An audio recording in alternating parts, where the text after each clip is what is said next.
Hello guys, good good evening. नमो नमः, नमः संस्कृताय। आप सभी का स्वागत और अभिनंदन करते हैं आपके अपने यूट्यूब चैनल यमएस क्लासेस वन में। मैं माला मैम आज की क्लास में लेकर प्रस्तुत हुई हूँ आप लोग के लिए जो है स्त्री प्रत्यय से घिस प्रत्यय। ठीक है दोस्तों, कौन सा है? स्त्री प्रत्यय से हमारा घिस प्रत्यय है। ये यूपी टीटी के सिलेबस के अकॉर्डिंग है और बाबूराव सक्सेना जो उनकी बुक लगी हुई है संस्कृत व्याकरण प्रवेश का, उस जो है वहां से जो है सभी सूत्रों को लेकर हम उपस्थित हुए हैं घिस प्रत्यांत के। ठीक है, तो आज का हमारा जो टॉपिक होगा घिस प्रत्यय होगा। तो दोस्तों आइए हम लोग जो घिस प्रत्यय को पढ़ते हैं कि इसमें शेष क्या बचता है और हमें जो है दिखाई क्या देता है और किन सूत्रों के माध्यम से कौन कौन सूत्र लगकर जो है घिस प्रत्यय का विधान करते हैं। ठीक है। तो यहाँ पे दोस्तों हमारा सबसे पहले यदि हम करते हैं तो घिस हमारा यदि है घिस प्रत्यय है तो इसमें जो है ये जो हमारा स है इसका हलंतम एक सूत्र है। ठीक है, एक हलंतम सूत्र है, इससे इत संज्ञा होता है। और एक सूत्र है तस लोपा, यह जो है लोप कर देता है, इस स का लोप कर देता है और घी जो है शेष बचता है। तो यहाँ पे है कि ये जो अंग है इसकी इस संज्ञा किससे हुई? तो इसकी इस संज्ञा जो है लशक तद्धिते से हुआ। किससे हुआ? लशक और तद्धिते एक सूत्र है, उससे जो है यह सूत्र कहता है ल श और क यदि कोई भी वर्ड आए तो इस सूत्र के माध्यम से इसकी संज्ञा हो जाएगी और जो है तसलोपा से लोप होकर और हमारा शेष क्या बचा? तो घी में हमारा शेष जो है बड़ी ई बचा, यानी कि ये वाला ई बचा। ठीक है, तो यह हम कह सकते हैं कि जो घिस प्रत्यय है क्या है? जो घिस प्रत्यय है इसमें शेष क्या बचता है? तो बड़ी ई शेष बचता है, जो चिन्ह के रूप में जो हमें शब्दों के अंत में दिखाई देता है। ठीक है, और दूसरी बात कि स्त्री प्रत्यय है क्या? तो पुल्लिंग के जो शब्द होते हैं, पुल्लिंग लिंग के जो शब्द होते हैं, जब उसको हम स्त्रीलिंग में बदल देते हैं तो उस प्रत्यय को उसको हम स्त्री प्रत्यय कहते हैं। क्या कहते हैं? स्त्री प्रत्यय कहते हैं दोस्तों। और स्त्री प्रत्यय के अंतर्गत हमारा घिस प्रत्यय आता है, घीन आता है, जो है घीप आता है, जो है टाप आता है, डाप आता है, चाप आता है, ती प्रत्यय आता है, उंगू प्रत्यय आता है। इस प्रकार से हमारे 8 प्रत्यय जो स्त्री प्रत्यय के अंतर्गत आते हैं। ठीक है। तो हम जो है टाप इत्यादि प्रत्ययों को पढ़ चुके हैं दोस्तों। आज हमारा जो स्त्री प्रत्यय का घिस प्रत्यय है। ठीक है, तो क्या शेष बचा? ई बचा, तो हमें ई दिखाई देगा। ठीक है, आगे हम चलते हैं कि ये जो है प्रत्यय हमारा घिस प्रत्यय है, इसमें कई सूत्रों का विधान किया गया, यानी सूत्रों के माध्यम से यहाँ पे बाबूराव सक्सेना ने सूत्रों के माध्यम से एग्जाम्पल को प्रस्तुत किया है कि कौन कौन से सूत्र के माध्यम से कौन कौन के से पुल्लिंग शब्द जो है स्त्रीलिंग में बदलेंगे। ठीक है, तो यहाँ पे जो हमारा है सिद्ध गौराधिभिश्च एक सूत्र है। सूत्र है कौन सा है दोस्तों? सिद्ध गौराधिभिश्च सूत्र है। यह सूत्र कहता है जिन प्रत्ययों में शकार का लोप, यानी घिस प्रत्यय में शकार का लोप हुआ दोस्तों। किसका हुआ? इस शकार का लोप हुआ है। ठीक है, जिन प्रत्ययों में शकार का लोप हुआ है ऐसे प्रत्ययों से बने हुए शब्दों से तथा गौराधिगढ़ के शब्दों में स्त्रीलिंग बनाने के लिए घिस प्रत्यय लगता है। तो जिस प्रत्यय यानी घिस में स का लोप हुआ है तो ऐसे प्रत्ययों के साथ जो है गौराधि भी जो गौर इत्यादि जो गौरादिगढ़ यानी गौर आदि गढ़ से जो शब्द बनते हैं पुल्लिंग शब्द है उसको स्त्रीलिंग बनाया जाता है। ठीक है, तो गौरादिगढ़ अदादिगढ़ इस प्रकार के गढ़ होते हैं। तो गौरादिगढ़ के जितने भी शब्द हैं वो हमारे जो है इसी सूत्र के माध्यम से उसमें घिस प्रत्यय लगेगा और हमारा स्त्रीलिंग शब्द बनेगा। ठीक है, तो यहाँ पे है घिस प्रत्यय में अंग और श की इत संज्ञा होकर लोप हो जाता है दोस्तों। और केवल क्या बचता है? ई शेष बचता है। क्या बचता है दोस्तों? ई शेष बचता है। ई जो है चिन्ह के रूप में हम प्रस्तुत देखेंगे यहाँ पे कि किसी व्यंजन के ऊपर जो है ई जो है यह लगा होगा से जो है ई जो है चिन्ह के रूप में दिखाई देगा, इसलिए जो है इस पर इकारांत स्त्रीलिंग पद कहते हैं। इसलिए इस प्रत्यांत को क्या कहते हैं? इस प्रत्यय को हम इकारांत स्त्रीलिंग पद कहलाते हैं। ठीक है, तो यह हो गया। और दूसरी है कि घिस प्रत्यांत जो पद होते हैं वह नदी के उसका रूप किसके समान चलता है? नदी के समान। ठीक है, तो हमने टाप में पढ़ा था कि टाप जो प्रत्यय उसका रूप किसके समान चलता है? तो रमा के समान चलता था। ठीक है, अकारांत शब्दों को पुल्लिंग शब्दों को आकारांत स्त्रीलिंग में बदल रहा था टाप प्रत्यय, तो रूप उसका रमा के समान चल रहा था। और यदि हमारा घिस में पूछ रहा है तो किसके समान चल रहा है दोस्तों? नदी के समान चल रहा है। ठीक है, तो हमारा घिस प्रत्यय हो गया। आइए हम एग्जाम्पल की तरह चलते हैं। सिद्ध शब्दों से बने जो शब्द होते हैं, नर्तक शब्द है नर्तक में यदि हम घिस प्रत्यय को जोड़ते हो तो नर्तकी बनता है। क्या बनता है? नर्तकी बन जाता है। और खनक में यदि घिस प्रत्यय को जोड़ते हैं तो खनकी बन जाता है। पथिक में घिस प्रत्यय को जोड़ते हैं तो पथिकी बन जाता है। ये गौराधिवी सूत्र का उदाहरण है दोस्तों। और नीचे हमारा है, यहाँ पे नर्तक में घिस जुड़ा नर्तकी बना। कैसे बना दोस्तों? हमने बताया था नर्तक प्लस घिस का ई शेष बच रहा है, तो ई को यदि हम लगा देते हैं तो नर्तकी बनेगा। क्या बनेगा? नर्तकी बनेगा। तो नर्तकी, खनक और पथिक जैसे जितने भी शब्द है वो घिस प्रत्यांत के उदाहरण है। यहाँ पे जो है गौर में घिस प्रत्यय जोड़ेंगे गौरी बनेगा। यहाँ पे गौर है, गौर में यदि घिस को जोड़ते हैं तो हमारा जो है ई शेष बचता है। पता है दोस्तों, ई शेष बचता है तो हमारा क्या बनेगा? गौरी। क्या बनेगा? गौरी शब्द बनेगा। ठीक है, तो गौरी है। नट में घिस जोड़ेंगे नटी बनेगा। भृंग में घिस लगाएंगे भृंगी बनेगा। और दोस्तों मनुष्य में घिस लगाएंगे मनुष्य बनेगा। क्या बनेगा? मनुष्य हमारा से बन जाता है, क्योंकि इस य को जो है यहाँ पे ई हो जाता है, यानी कि यर संधि हो जा रहा है। कौन संधि? यहाँ पे मनुष्य है, मनुष्य में यदि हम घिस प्रत्यय लगाते हैं दोस्तों, ठीक है, यहाँ पे देखिए मनुष्य में यदि घिस प्रत्यय लगाते हैं तो ये स है, स को ये स है आधा स, इसमें ई लग जाएगा, जो स हो जाएगा, ये इस य को हम ई कर देंगे, यानी कि यह जो है यर संधि कर दें तो बन जाएगा हमारा मनुष्य। क्या बनेगा? मनुष्य। तो यहाँ पे संधिकार हुआ है तो हमारा मनुष्य घिस प्रत्यय लगाकर मनुष्य बना है। ठीक है, आगे हमारा हरिण, हरिण में घिस प्रत्यय लगाकर हरिणी बना। ठीक है, और उभय में उभय बना। बृहत में बृहति बना। मंडल में मंडली बना। तो यह जो है जितने भी शब्द है यह गौरादि सिद्ध गौरादि सूत्र के अकॉर्डिंग है। तो गौरादि गढ़ के जितने भी शब्द है वो यहाँ पे उपस्थित है दोस्तों। कौन कौन से है? नट है, गौरी है, भृंग है, मनुष्य है, हरिण है, उभय है, बृहत है, मंडल है, और जो है यहाँ पे जो है पथिक है, और खनक और नर्तक, यह सभी जो है सिद्ध मतलब गौरादि गढ़ के शब्द हैं और उससे घिस प्रत्यय लाकर स्त्रीलिंग बना है। ठीक है, तो इसको ध्यान रखिएगा कि गौरादि गढ़ के जी कौन कौन शब्द है? नर्तक है, खनक है, पथिक है, गौर है, नट है, भृंग है, मनुष्य, हरिण, उभय, बृहत और जो है मंडल, यह सारे जो है गौरादि गढ़ के शब्द है। और इन्हीं शब्दों के साथ घिस प्रत्यय लगा और शब्द हमारा कौन कौन से बना? शब्द बना नर्तकी, खनकी, पथकी, गौरी, नटी, भृंगी, मनुषी, हरिणी, उभयी, बृहति, मंडली इत्यादि। ठीक है, तो ये हमारा एक सूत्र हो गया दोस्तों। एक सूत्र से इतने एग्जाम्पल थे। सारे जो है जितने भी सूत्र ये सभी बाबूराव सक्सेना की किताब से है दोस्तों। आप जाकर देख सकते हैं कि सारे एग्जाम्पल उसमें जो है उपस्थित हैं। ठीक है, यहाँ पे चलते हैं दूसरे सूत्र की ओर। यह सूत्र कहता है, दूसरा जो सूत्र है, यह सूत्र कहता है दोस्तों कि पियोगादाख्या या नाम पालकांत अंत, यानी बोल रहा है कि इस सूत्र में पालक अंत वाले क्या है? पालक अंत वाले जो शब्द होते हैं उनके साथ जो है घिस प्रत्यय नहीं लगेगा। क्या लगेगा? अपवाद सूत्र में है, सूत्र कह रहा है कि पियोगा मतलब प से जो स्टार्ट होने वाले शब्द है उसमें जो है लगेगा हमारा घिस प्रत्यय लगेगा, लेकिन जो पालक शब्द है, जो पालक यदि कोई शब्द आ गया तो उसमें जो है घिस प्रत्यय शब्द नहीं लगेगा। ठीक है, यहाँ पे हम पढ़ लेते हैं। पुल्लिंग शब्दों को स्त्रीलिंग शब्द बनाया जाता है घिस प्रत्यय जोड़कर, किंतु जो पालक हमारा शब्द है, पालक किसी शब्द के अंत में होने वाले शब्दों के साथ घिस प्रत्यय नहीं लगेगा। क्या करेगा? यहाँ पे घिस प्रत्यय नहीं लगेगा। किसके साथ? पालक इत्यादि शब्दों के साथ, इसके साथ घिस प्रत्यय नहीं लगेगा। और यदि कोई भी प से अंत वाले शब्दों के साथ घिस प्रत्यय लगेगा, लेकिन पालक वाले जो शब्द आएंगे उसके साथ घिस प्रत्यय नहीं लगेगा। ठीक है, यह सूत्र कर रहा है। तो एग्जाम्पल में जैसे हम देखते हैं कि गोप के साथ घिस प्रत्यय लाकर हम गोपी बना लिए, प से अंत हो रहा है लेकिन गोपी प्रत्यय बना लिए। यदि यदि गोपालक, इसमें गोपालक में क्या है? गोपालक, पालक शब्द आ रहा है तो इसमें जो है घिस प्रत्यय नहीं लगेगा। तो क्या लगेगा दोस्तों? यदि घिस प्रत्यय नहीं लगेगा तो टाप लगेगा। क्या लगेगा? टाप लगेगा और शब्द हमारा बनेगा गोपालिका। क्या बनेगा? गोपाल पालिका बनेगा। ठीक है,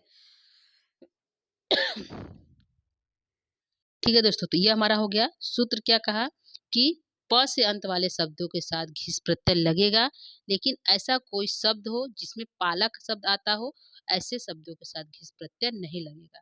ठीक है, तो हमने बता दिया यहाँ पे गोप के साथ घिस प्रत्यय लगा, गोपी बना, इसमें घिस प्रत्यय लगा। लेकिन गोपालक में घिस प्रत्यय नहीं लगा, टाप लगा और शब्द हमारा क्या बना? गोपालिका बना। ठीक है, यदि पूछे गोपालिका में कौन सा प्रत्यय लगा तो टाप प्रत्यय। ठीक है, तो सूत्र यही कहता है कि पालक इत्यादि शब्दों वाले जो शब्द आ रहे हैं अंत वाले, उनके साथ जो है घिस प्रत्यय नहीं लगेगा, लेकिन और यदि प से जो शब्द आ रहे हैं उनके साथ लगेगा। तो पूछेगा घिस प्रत्यय किसके साथ नहीं लगता है, तो पालक इत्यादि शब्दों के साथ जो है घिस प्रत्यय नहीं लगता है। ठीक है, ये हमारा सूत्र हो गया 2। आगे हम चलते हैं तीसरे सूत्र की तरफ। तीसरा सूत्र कहता है इंद्र वरुण भव शर्व रुद्र मुंड हिम अरण्य यवन मातुल आचार आमुख जो है शेष बच इतने के साथ जो है क्या लगेगा घिस प्रत्यय, यानी कि इंद्र के साथ घिस प्रत्यय लगेगा, वरुण के साथ लगेगा, भव के साथ लगेगा, सर्व के साथ लगेगा, रुद्र के साथ लगेगा, हिम के साथ जो है इन सभी के साथ जो है घिस प्रत्यय लगेगा। लेकिन इसमें शर्त है कि घिस से पहले आन एक प्रत्यय आनुक शब्द आया है, यहाँ पे आनुक है। तो आनुक जो शब्द हमारा है दोस्तों क्या है, आनुक है। इस आनुक का जो है आन शेष बचेगा, क्या बचेगा, आन हमारा शेष बचेगा। तो यह आन हमारा जो है किसी धातु के, जो इंद्र हमारा वरुण है, उन इंद्र और वरुण में आन लगेगा, उसके बाद घिस लगेगा, उसके बाद जो हमारा शब्द बनेगा इंद्राणी। ठीक है, तो क्या पड़ेगा, जैसे हमारा इंद्र शब्द है, इंद्र वरुण इत्यादि शब्दों के साथ क्या लगेगा, पहले आनुक का आन लगेगा, आन हमारा शेष बचा है, और फिर प्लस घिस लगेगा, क्या लगेगा, घिस लगेगा। तो हमारा शब्द क्या बनेगा, तो हमारा शब्द बोलेगा इंद्र। द्र है, द्र में आ डालेंगे इंद्रा, फिर न है, न को र हो जाएगा क्योंकि र आया है तो हमारा बन जाएगा इंद्राणी, क्या बनेगा, इंद्राणी बनेगा। तो यह इंद्र वरुण भव सर्व इत्यादि शब्दों के साथ आन लगेगा, आन पर आनुक आने पर आन जो लगेगा और घिस प्रत्यय लगेगा, उसके बाद जो है शब्द बनेगा इंद्राणी। ठीक है, तो इन जितने भी ये शब्द दिए हैं सूत्र के माध्यम से, सूत्र में जितने भी शब्द है दोस्तों उनके साथ आन आन जो है आन जरूर लगेगा। ठीक है, तो हमारा इंद्र के साथ आन लगेगा, जो आनुक है उसका आन शेष बचा आन लगेगा, फिर घिस लगेगा और बनेगा इंद्राणी। वरुण के साथ वरुण शब्द है उसके साथ आन को जोड़ेंगे, घिस लगाएंगे, बनेगा वरुणारी। ठीक है, भव को जोड़ेंगे, भव में आन लगेंगे, भवा, फिर घिस लगाएंगे भवानी। ठीक है, सर्व के साथ आन लगेंगे, घिस लगेंगे, बनेंगे सरवाड़ी। रुद्र के साथ आन और घिस लगाएंगे रुद्राड़ी। मुंड के साथ आन और घिस मुडानी। ठीक है, और जो है दोस्तों हिम के साथ आन और घिस हिमानी। ठीक है, अरड़ के साथ अरड़यानी, यवन के साथ जो है यवानी बनेगा और यवनानी बनेगा। ठीक, यवन देश की जो है स्त्रियों के लिए यवनानी हो जाएगा दोस्तों, और यवानी दो रूप बनेगा यवन के साथ, एक बनेगा यवानी, एक यवनानी बनेगा। ठीक है, दो बनेगा। ठीक है, ध्यान रखिएगा। और मातुल के साथ आन घिस घिस लगाएंगे, मातुलाना बनेगा। आचार आन आचार्यानी बनेगा। ठीक है, और उपाध्याय आन घिस उपाध्यानी बनेगा। इस प्रकार जितने भी शब्द सूत्र के माध्यम है उसमें उसके अंत में आनुक शब्द आया है दोस्तों। आनुक का आन शेष बचा, आनुक है आचार आनुक शब्द, तो आनुक का आन शेष बचा है दोस्तों। तो इसके साथ जैसे भव प्लस आन लगाएंगे, उसके बाद घिस लगाएंगे और बनेगा हमारा शब्द भवानी। क्या बनेगा, भवानी। तो इस प्रकार जोड़कर आप जो है इसको सभी सूत्रों को ध्यान से पढ़ सकते हैं, क्योंकि यह सभी सूत्र जो है हमने बताया यूपी जो है टीजीटी बाबूराव सक्सेना के किताब के सूत्रों में लिया है। तो सूत्र के माध्यम से इन सभी शब्द जो शब्द है वो घिस प्रत्यय के अंतर्गत आएंगे। घिस प्रत्यय के पुल्लिंग शब्द है इंद्र वरुण भव शर्व रुद्र मुंड इत्यादि, और उसके साथ आनु जोड़ेंगे, उसके बाद घिस प्रत्यय लगाकर शब्द हमारा बनेगा इंद्राणी वरुणानी। क्या बनेगा, इंद्राणी वरुणानी भवानी सरवाणी रुद्रानी मुडानी हिमानी, और जो है अरण्यानी बनेगा, यवानी और यवनानी दो रूप बनेगा, मातुलाना आचार्यानी और उपाध्यानी। तो दोस्तों इसको ध्यान रखिएगा। आगे हम बढ़ेंगे अब अगले सूत्र की तरफ। यह हमारा 3 सूत्र हो गया जो इम्पोर्टेंट था सबसे ज़्यादा, तो यह हमारा बन गया। आगे हम चलते हैं चौथे सूत्र की तरफ। चौथा सूत्र कहता है जाति जातिर स्त्री विषया दयो पदार्थ। बोला है अकारांत ऐसे जातिवाचक शब्द जिसकी उपधा में यह न हो घिस प्रत्यय लगाकर स्त्रीलिंग बनाते हैं। बोला है कि जातिवाची शब्द हो, जातिवाचक शब्द हो, और जिसकी उपधा में यह न हो, मतलब यह न आता हो, न हो, और ऐसे शब्दों के साथ घिस प्रत्यय लगाकर स्त्रीलिंग बनाते हैं। ठीक है, तो जातिवाचक शब्दों के साथ जैसे हमारा जाति वाचक जो शब्द है, जातिवादी जो शब्द है, तो ब्राह्मण एक जाति होता है दोस्तों। क्या होता है? ब्राह्मण एक जाति होता है, हरिण एक जाति है, मृग एक जाति है। तो उसके साथ हम घिस प्रत्यय लगाएंगे और शब्द हमारा क्या बनेगा? क्या बनेगा? ब्राह्मण के साथ हम प्लस करेंगे, घिस लगाएंगे तो हमारा क्या बनेगा? ब्राह्मणी। क्या बनेगा? क्या बना दोस्तों? ब्राह्मणी हमारा शब्द बना। तो यह बोला जातिवाचक शब्दों के साथ जो घिस प्रत्यय लगेगा और जो है इस प्रकार के ब्राह्मणी, हरड़ी, मृगी शब्द बनेगा। ठीक है। मृग के साथ मृग प्लस घिस लगाएंगे तो क्या बनेगा? मृगी बनेगा। क्या बनेगा? मृगी हमारा बनेगा। ठीक है। तो यह किसका उदाहरण है? एक जाति है, पुल्लिंग जो है, मृग पुल्लिंग है, मृगी स्त्रीलिंग है, जाति का बोध करा रहा है। हरिण और हरड़ी जो है ये भी जाति का बोध करा रहा है। ब्राह्मण और ब्राह्मणी ये भी जाति का बोध करा रहा है। तो जातिवादी शब्दों के साथ भी जो है घिस प्रत्यय लगेगा, ये भी इतना बस ध्यान रखिए। ठीक है। तो जातिवादी शब्दों के साथ जो घिस प्रत्यय लगा। अब आगे हम चलते हैं अपने 5वें सूत्र की तरफ। ठीक है दोस्तों। तो 5वां सूत्र हमारा कहता है वातो गुण वचनात्, यानी ऊ से जो स्टार्ट हो, क्या हो? जो ऊ से स्टार्ट हो, ऐसे ऊ को गुण हो जाता है। क्या हो जाता है? गुण हो जाता है दोस्तों। तो उसमें घिस प्रत्यय लगाकर हम जो है शब्द बनाते हैं। तो जो वा हो, वा जो गुण शब्द है, गुणवाचक जो शब्द है, उसको जो है ऊ कर जो ऊ लगाकर बनाते हैं। तो उकारांत गुणवाची शब्दों के अनंतर स्त्रीलिंग बनाने के लिए विकल्प से घिस प्रत्यय लगाते हैं। क्या करते हैं दोस्तों? विकल्प से घिस प्रत्यय लगाते हैं। तो ये पूछेगा वातो गुण वचनात्, जो सूत्र हमारा है घिस प्रत्यय का, वह कैसे घिस प्रत्यय लगाता है? तो विकल्प से घिस प्रत्यय लगाता है। किससे लगाता है दोस्तों? विकल्प से घिस प्रत्यय लगाता है। ठीक है। तो यह हमारा वातो गुण वचनात् सूत्र के अंतर्गत हमारा एग्जाम्पल है मृदु। क्या है? मृदु। वातो, ठीक है, मृदु है। ठीक है दोस्तों।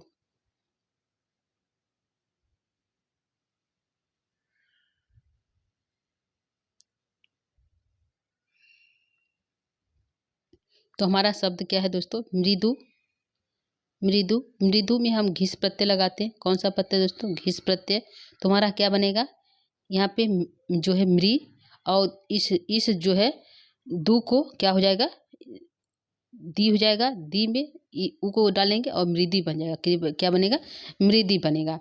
तो मृदु में घिस प्रत्यय लगा हमारा शब्द क्या बना? मृदी बना। साधु में घिस प्रत्यय लगाएंगे तो क्या बनेगा? साध्वी बनेगा। लघु में घिस प्रत्यय लगाएंगे तो क्या बनेगा? लघवी बनेगा। गुरु में घिस प्रत्यय लगाएंगे तो गुरुवी बनेगा। ठीक है। तो यह जाति का बोध करा रहा है। साधु एक जाति मतलब जो है गुण हो रहा, मतलब वातो गुणवाच्यांत बोला है कि जो है ओ को गुण तो जो गुण है गुण हो जा रहा है। तो यहाँ पे हमारा जो है साधु में घिस लगाएंगे साध्वी बन गया, लघु में घिस लगाएं लघवी बन गया और गुरु में घिस लगाएं गुरवी बन गया। ठीक है। तो यहाँ पे शब्द हमारा बना जैसे गुरु में घिस को लगा दिए तो हमारा क्या बना? र गु र और वी गुरवी बना। ठीक है। तो ये क्या बनेगा? गुरवी बनेगा।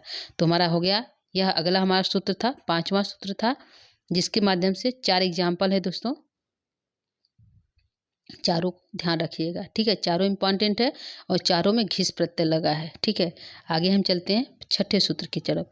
6वां सूत्र है ब्रहादिभ्यश्च। यह कह रहा है कि ब्रह आदि शब्द जो शब्द है पुल्लिंग के, उसमें के साथ भी घिस प्रत्यय लगेगा। क्या कह रहा है? ब्रहदिभिश्च, ब्रह इत्यादि शब्दों के साथ भी क्या लगेगा? घिस प्रत्यय लगेगा और शब्द हमारा बनेगा ब्रही। क्या बनेगा? ब्रही। तो ब्रह के साथ जो बही के साथ, ब्रह नहीं दोस्तों, बही के साथ घिस प्रत्यय लगा और बही बना। ठीक है। तो यह एग्जाम्पल एक है जो है सूत्र के माध्यम से बही दिभिश्च, बही घिस प्रत्यय वही बना। ठीक है। तो इसको ध्यान रखिएगा। एक हमारा सूत्र है कृदि कारतीन कारतीन। ठीक है। तो यह सूत्र कह रहा है कि क्री इत्यादि मतलब रात्रि जिसमें र आ रहा हो इत्यादि के साथ भी क्या है? घिस प्रत्यय लगेगा। ठीक है। तो एक एग्जाम्पल हमारा है जो है रात्रि के साथ घिस प्रत्यय लगा तो वहाँ बनेगा रात्रि। ठीक है। तो इस प्रकार रात्रि के घिस प्रत्यय लगा हमारा शब्द बना गया रात्रि। सूत्र कौन सा है? कृदिरा तीन। ठीक है। ठीक है दोस्तों, तो ये हमारा 7वां था। 8वें की तरफ चलते हैं। 8वां है, 8वां सूत्र है कि दोस्तों कि स्वांग स्वांगो स्वांगो उपसर्जना संयोगो पघात विकल्प से घिस प्रत्यय लगता है। इसमें कह रहा है कि अंगवाची जो अंग इत्यादि शब्द आ रहा है, उपसर्ग आ रहा है, उपसर्ग के साथ आ रहा है, तो उसमें क्या है, जिसमें विकल्प से क्या उसमें घिस प्रत्यय लगेगा। क्या रहेगा दोस्तों, विकल्प से घिस प्रत्यय लगेगा। तो हमारा जैसे कि शब्द है चंद्रमुख, सुरमुख, जिसके अंत में मुख इत्यादि शब्द आ रहा हो, उसके साथ जो है घिस प्रत्यय लगेगा। ठीक है, लेकिन यदि वही वही मुख यदि किसी के नाम के साथ आ रहा हो, ठीक है, क्या कर रहा है, यदि मुख इत्यादि जो शब्द होते हैं, उपसर्ग के अर्थ में यदि कोई मुख इत्यादि शब्द आ रहा है तो उसके साथ घिस प्रत्यय लगेगा। ठीक है, लेकिन एक सूत्र और इसमें और कह रहा है कि यदि यह जो मुख है किसी नाम के साथ आ रहा है, क्या कर रहा है, किसी के नाम के साथ आ रहा है, तो उसमें क्या करेगा, घिस प्रत्यय नहीं लगेगा। ठीक है, तो विकल्प से घिस प्रत्यय लगेगा, किसी में नहीं लगेगा, किसी में लगेगा। तो चंद्रमुख इत्यादि में घिस प्रत्यय लगेगा, लेकिन नाम इत्यादि में घिस प्रत्यय नहीं लगेगा। ठीक है, तो हमारा एग्जाम्पल है, उदाहरण है, चंद्रमुख के साथ घिस प्रत्यय लगा तो शब्द क्या बना, चंद्रमुखी। चंद्रमुख में घिस प्रत्यय लगा तो चंद्रमुखी, सुरमुख में घिस प्रत्यय लगाकर सुरमुखी। ठीक है, लेकिन बोला कि यदि यही जो है नाकमुख यदि शब्द किसी के नाम के अंत में आए तब घिस प्रत्यय नहीं लगेगा। ठीक है, तो जैसे हमारा हो गया सुफड़का, ठीक है, और गोमुखा, इनके साथ जो घिस प्रत्यय नहीं लगेगा। ठीक है, क्योंकि नाम है सुफुड़का, नाम है, रावण की बहन का नाम सुफड़का था, तो उसमें घिस प्रत्यय नहीं लगे। गोमुखा, गाय के समान मुख है, तो इसमें भी जो है घिस प्रत्यय नहीं लगेगा। गाय के लिए आ रहा है, एक गाय माता है, उनके साथ उनको संबोधित किया जा रहा है, गाय को, तो इसलिए गोमुखा और सुफड़का के साथ जो है घिस प्रत्यय नहीं लगेगा। तो ये पूछ सकता है सुफड़का इत्यादि साथ घिस प्रत्यय क्यों नहीं लगा, क्योंकि नाम इत्यादि साथ घिस प्रत्यय नहीं लगेगा। ठीक है दोस्तों, तो ये हमारा हो गया जो है घिस प्रत्यय के सारे उदाहरण। तो यहाँ पे जो एग्जाम्पल है, ये सूत्र के माध्यम से यह इम्पॉर्टेंट है। ठीक है, क्या है, वेरी इंपॉर्टेंट है। यह पूछेगा जो है चंद्रमुख में घिस प्रत्यय लगा है तो कौन सा सूत्र लगा है, तो सांग्यो उपसर्जनाद संयोग घात सूत्र से लगा है। ठीक है, और कैसे लगा, विकल्प से लगा हुआ है। चंद्रमुख के साथ लगेगा लेकिन सुपुर्का के साथ नहीं लगेगा। ठीक है, इसके साथ क्या हुआ, नहीं लगेगा, तो इसको ध्यान रखिएगा। तो यह सूत्र के माध्यम से यह हुआ। आगे जो हमारा है, यहाँ पर प्रश्न पूछेगा कि जो है साधु और घिस, साधु प्लस घिस में साध्वी बना तो कौन से सूत्र से बना, तो वातो गुण वचनात् से बना। कौन से सूत्र है दोस्तों, ठीक है, तो सूत्र हमारा प्रयोग है वाचो गुण वचनात् सूत्र के साथ जो है साधु के साथ घिस प्रत्यय लगकर साध्वी बना। ठीक है, और जाति के साथ भी क्या लगेगा, घिस प्रत्यय लगेगा, यानी कि जाति के साथ ब्राह्मण, हरिण, मृग इत्यादि जातियों के साथ भी घिस प्रत्यय लगेगा दोस्तों। मनुष्य इत्यादि जो है मनुष्य बनेगा, तो इसके साथ भी लगेगा। और साथ में दोस्तों जो हमारा सूत्र है रुद्र, सर्व, मुंड, हिम, सूत्र ही पूरा याद कर लीजिएगा। सूत्र का नाम है इंद्र, वरुण, भव, सर्व, रुद्र, मुंड, हिम, अरड़यान, यवन, मातुल, आचार, आमुख। ठीक है, ये सूत्र है। इसमें जितने भी शब्द हैं उन सभी के साथ जो है घिस प्रत्यय लगेगा, और शब्द में आनुक जोड़कर हमारा इंद्राणी बनेगा। ठीक है, तो इसको भी आप ध्यान रखिएगा। और एक हमारा सूत्र है कि यह सूत्र कहता है कि प से अंत होने वाले के शब्दों के साथ घिस प्रत्यय लगेगा। क्या करा, प के साथ अंत होने वाले पुल्लिंग शब्दों के साथ घिस प्रत्यय लगेगा और स्त्रीलिंग बनेगा। लेकिन यदि किसी शब्द में पालक शब्द आ रहा है तो उसमें घिस प्रत्यय नहीं लगेगा। जैसे गोपालक के साथ टाप प्रत्यय लगा और गोपालिका बना, इसमें घिस प्रत्यय नहीं लगा। तो इसको भी ध्यान रखिएगा, ये पूछ सकता है गोपालक में किस सूत्र से जो है उसमें घिस प्रत्यय नहीं लगा, तो पयोगादाख्यानम और पालका अंतनान, पालक अंत वाले शब्दों के साथ।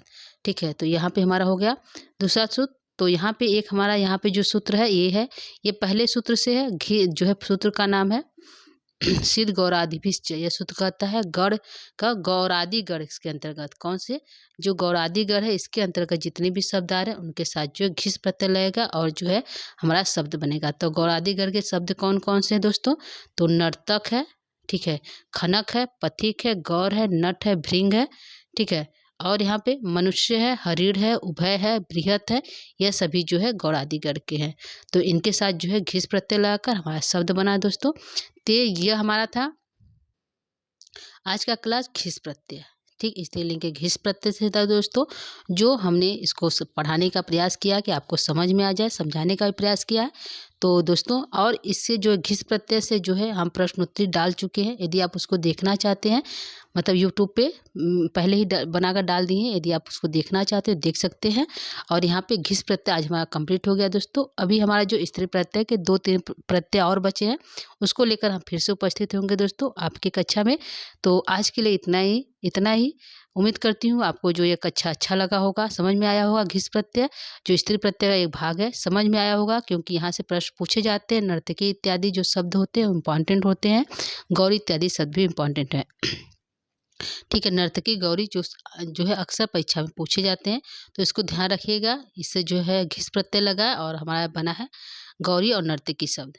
ठीक है दोस्तों, तो आज के लिए इतना ही। जो है अब हम जो है आप लोग से यहाँ से जाने का इजाज़त चाहेंगे। तो शुभ रात्रि, नमो नमः दोस्तों। धन्यवाद, थैंक यू।